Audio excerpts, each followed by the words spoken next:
Today, we have an extremely important guest, someone who's special and near and dear to my heart, my favorite person in the entire world, and the editor of the HopeFilled Financial Podcast, my beautiful wife, Amanda. Amanda, thank you so much for sitting in and joining us on the podcast in person. Everyone who watches on YouTube gets to see your picture on my desk, but this is the first time that you've gotten to be on the podcast and not just editing it.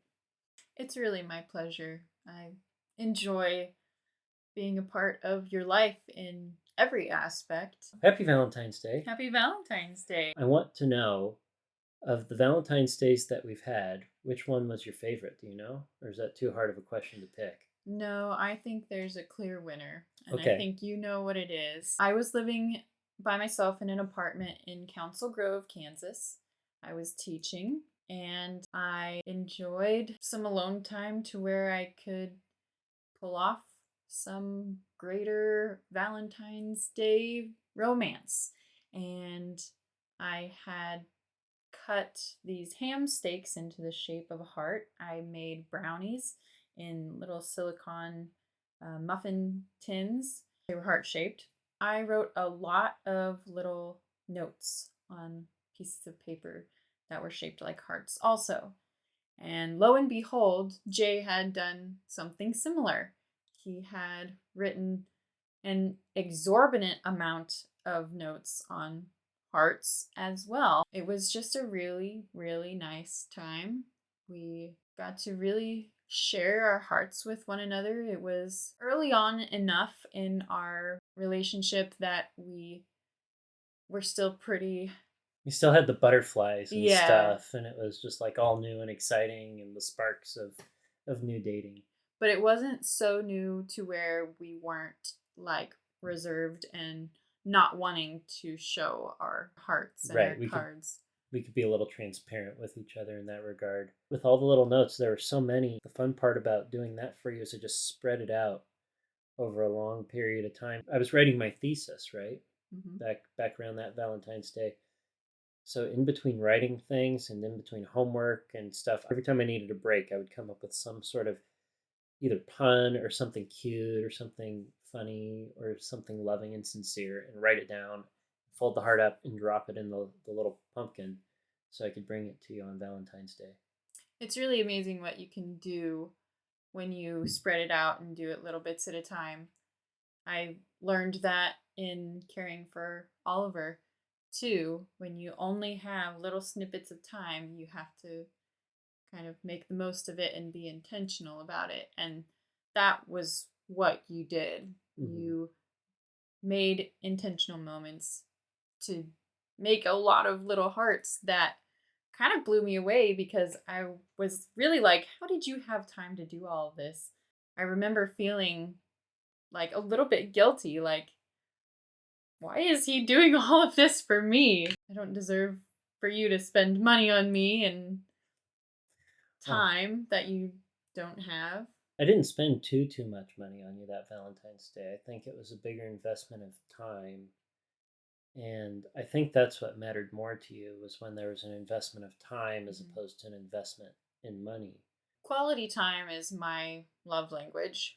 And so I always cared more about spending time with you, and your gift to me of that quality time was most important. And I think that's why the exorbitant amount of notes was so special to me, because it represented a lot of time that you took to do that for me. The next year, you invested even more time than you did the year prior for Valentine's Day. You had photographs from a lot of different favorite parts of our relationship up to that point, and you filled the entire back of like these 4x6 photographs with notes. And I remember like the couple months leading up to Valentine's Day, it made you all sorts of smiling and grateful and thankful. I think I just wrote one every day. Leading up to Valentine's Day? Yeah. Yeah. I can't remember if it was before or after that Valentine's Day that I finally learned how to dance. I picked it up and finally like connected when you asked me to help chauffeur prom. Mm-hmm. Because in Council Grove, you were a teacher. What all did you teach for those who don't know what you used to do before you had Oliver? I taught chemistry and anatomy to high schoolers at Council Grove. And then I went on to teach middle school science and chemistry and biology in Utah. And we chauffeured prom in Council Grove, and then I helped you with another dance when it came to Utah too. Mm-hmm. The Halloween dance. The Halloween dance. That wasn't Valentine's Day stuff, but it was still really fun. Mm-hmm. Was the investment of being able to go to school functions as valuable as like spending time together for Valentine's Day and coming up with notes? Oh, absolutely. I looked at my parents as an example in that regard because my mom is a teacher and my dad is always helping her with school projects and going to school functions with her and going to prom with her. And so I viewed that in growing up as a really loving thing. And for you to do that with me was really special. Yeah. I remember back when I was writing my thesis, most of the time we had together was actually just grading. I was Mm-hmm. a graduate teaching assistant, and you were teaching the classes you had in Council Grove. So you would have papers and homework to grade, and I would have like drawings to grade and homework to do. So we would meet together either at my parents' house or your place in Council Grove, and we would just grade papers. Mm-hmm. It And was a lot of grading back then. did you appreciate the let's meet up and do work together more than let's go out and get sushi or go to dinner, or was it different? Oh, each has their place, and sometimes work needs to be done, and it's nice to do that work with someone. So that has its place, but also there's a place to go out and have fun and to enjoy time away from work. And luckily, we were able to do both together. Mm-hmm.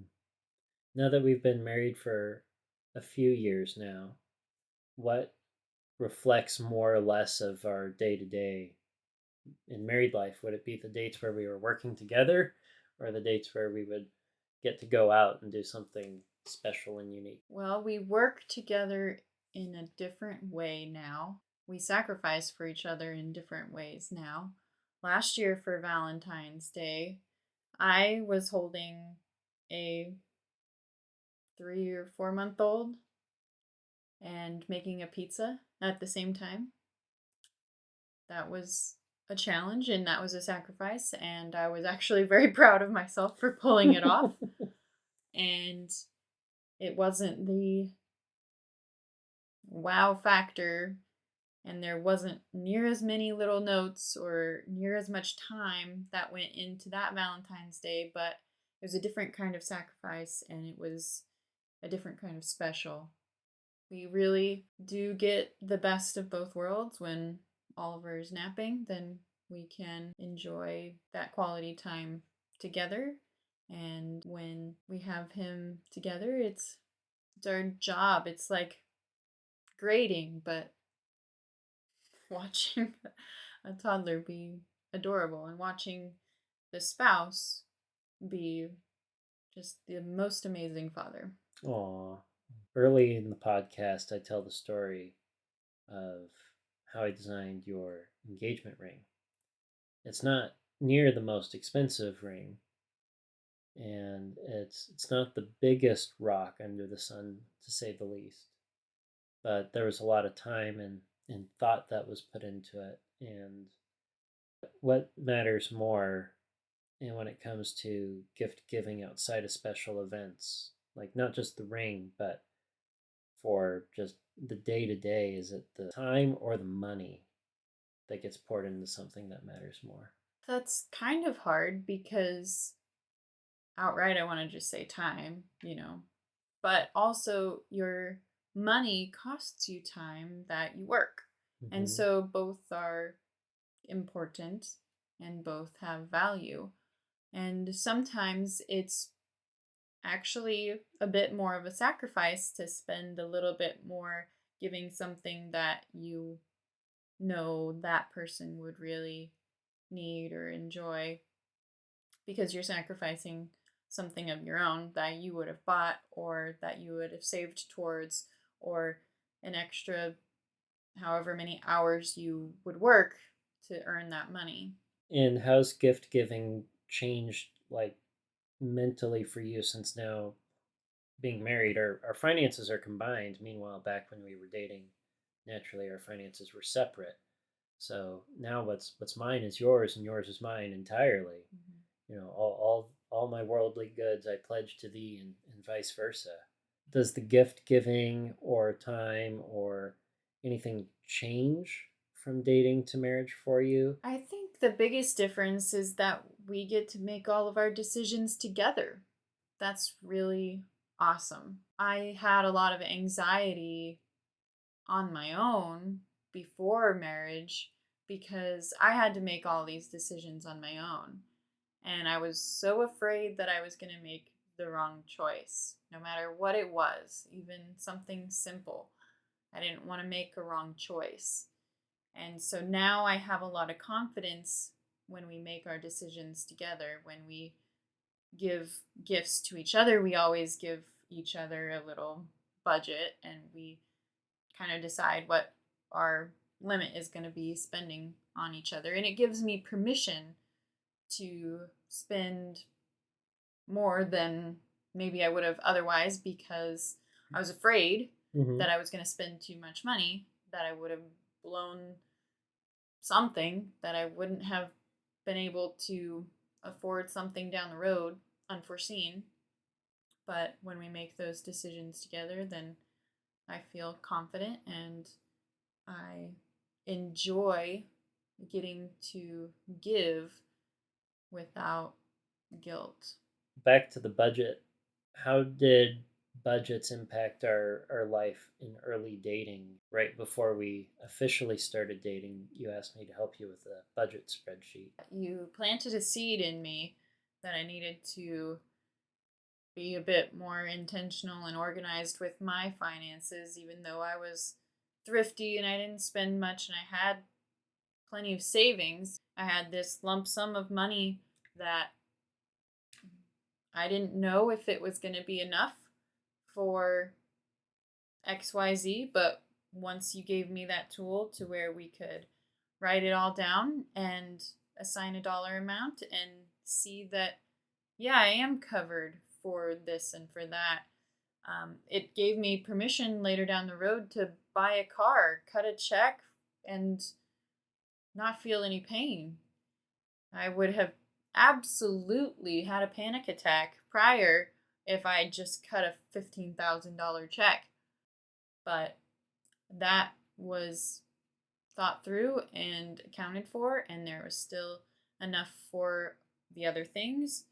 And it made that experience really, really nice.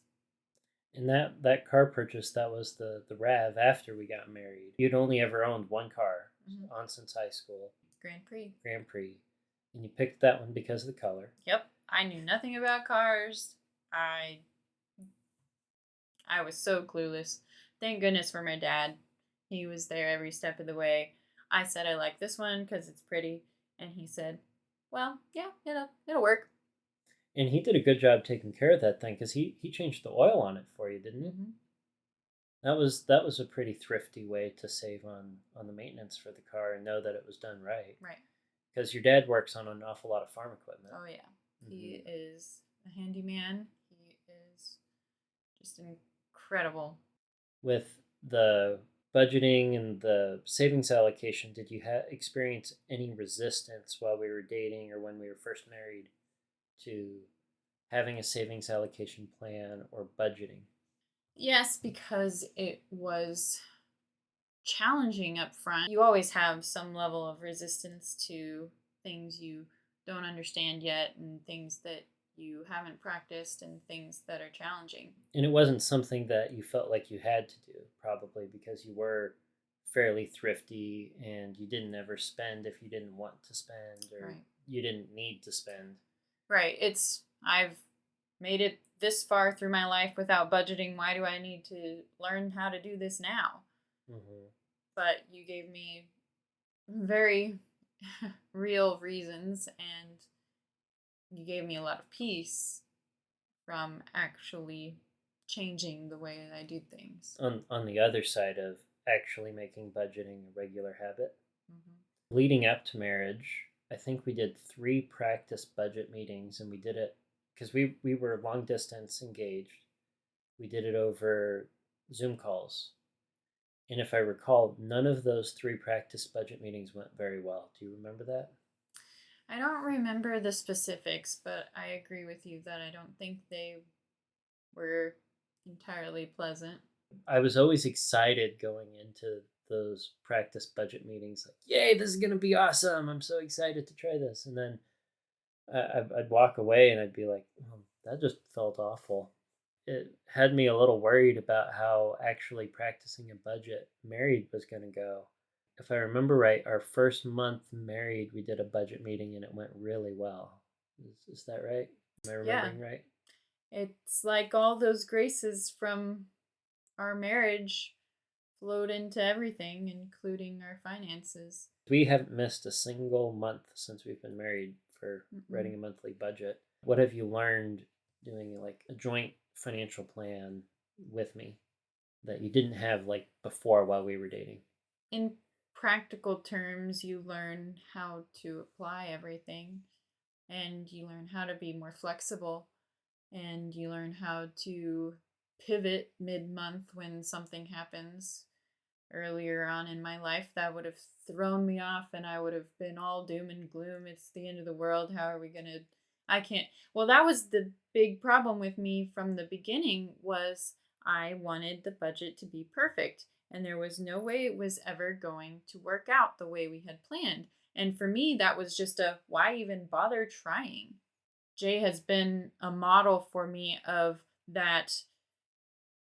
Okay, let's pivot, let's reallocate some things, let's change things around and make it work. It doesn't have to be exactly what you started it out as at the beginning of month. Especially with like the utility bills. Just this last month, we Mm, had a good example. Our utility bills came in way higher than we thought they were going to be. yeah. So we had to, I think it was just yesterday or the day before, kind of have a mid-month budget meeting and say, okay, here's how much the utilities actually are. What are we going to change? Right. And that really didn't take too much time. We didn't even like No. schedule a time to sit down and go over it. I just kind of I put the numbers in, said, all right, we've got X number of dollars that need shifted around. Where should we move them? With budgeting, do you think it's improved our communication in marriage? Absolutely. How? 100%. I mean, we have to be on the same page about how we live. Your finances, your money allow you to do things and give your values and your virtues life. When we have the same values, when we can look at that budget and see which categories are the top priorities for us and we can agree on that, then we can agree that, yeah, eating out this month isn't going to make the cut because these are other things that our priorities need to be taken care of. Are there examples of dates that you can think of recently that didn't cost anything or did cost and we put it in the budget and we're real intentional about it? They were like very memorable and meaningful. We recently did a food challenge. So we each got $10 and went to the grocery store and bought random things that were on sale, things that we thought would be fun, things that we thought would be interesting and challenging. And then we came home and I drew 4 different ingredients from a hat from things that I had in the pantry or in the fridge that needed to be used up. And then we had to figure out how to make a meal out of all of those ingredients. And we did it together collaboratively. And it was a lot of fun. And, you know, collectively, it only costs $20. And you can't hardly eat out for that as a couple anymore these days. So it was still a relatively cheap date. And we had a really lovely meal and a fun time creating that together. I remember a fun date in Utah. We built a blanket fort and we got out the little green army men and we played knock over the army men and made mug cakes and enjoyed our mug cakes in the army fort tent thing that we made. And It we was watched a movie, I think, too. just a lot of fun. Yeah, that was fun. And that was free. If you had one word of advice for couples who are on the fence about budgeting or resisting the idea of engaging in a budget because it takes effort, the path of least resistance is to not. Mhm. And arguably, it's difficult keeping track of your finances and communicating about where your treasure's going without a budget, but it's also taking effort to write a budget. You have to pick between which challenge you want to have. So what word of advice do you have for the young couple who's on the fence about it? Just do it. It brings you a lot more peace and unity as a couple, and you can really develop those priorities, and you're going to feel a lot more confident about your decisions. You've got something to base it off of. You know you're taken care of because you have it written on a plan. And you know that you're going to be okay if you have an extra high bill because you can see where you can pull it from and you can make it work. When all of that is unknown, it's just anxiety inducing. And that's when you're going to start a fight because you're both anxious and you have no evidence to prove the contrary, and things just escalate a lot faster. When you have a plan, when you have evidence, when you have a budget, you have something that's going to mediate that anxiety, mediate those potential arguments, and bring you closer together. That was really well said. I don't think I could have said it better myself. That was awesome. Well, thank you for sitting down and talking today and celebrating Valentine's Day with a couples podcast talking about dating and a little bit of our story and how money fits into that equation. And happy Valentine's Day. Happy Valentine's Day. I hope you found the interview both enlightening, educational, and entertaining. It was a real treat to be able to talk to Amanda on the podcast and to be able to share some of our story with you. If you and your spouse are struggling with communicating about money or wanting to figure out where to start, you can reach out to me through HopeFilled Financial Coaching and sign up for a free consultation. And I will be able to sit down with you and talk to you where you are and help guide you on the next steps that are going to help strengthen your relationship in the way of communicating with personal finance. I'll be able to help guide you through what can make a marriage that's struggling with communicating on money good and take a good marriage and make it feel great. And that it's just a true blessing to be able to do that and serve you. Until next week, budget bravely and enjoy your hope-filled financial future, and happy Valentine's Day.